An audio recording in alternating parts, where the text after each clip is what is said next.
2013 সালের 14 ডিসেম্বর ছাত্রদের প্রতিবাদ মিছিলে আব্দুল কাদের মির্জা ও ওবায়দুল কাদেরের সরাসরি তত্ত্বাবধানে 8 জন ছেলেকে হত্যা করা হয়েছে বলে মন্তব্য করেন কোম্পানীগঞ্জ উপজেলা বিএনপির আহ্বায়ক কমিটির সদস্য ফখরুল ইসলাম।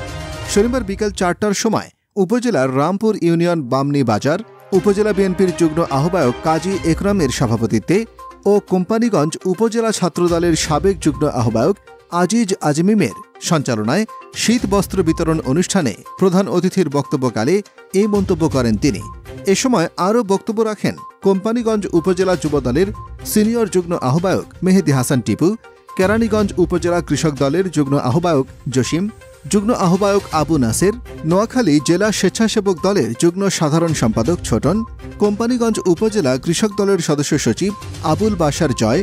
রামপুর ইউনিয়ন যুবদল নেতা মিজানুর রহমান দুলাল, রামপুর ইউনিয়ন যুবদল নেতা রাজু, চর পার্বতী ইউনিয়ন যুবদল নেতা আশরাফুল মাওলা। নেতাকর্মীদের বক্তব্য শেষে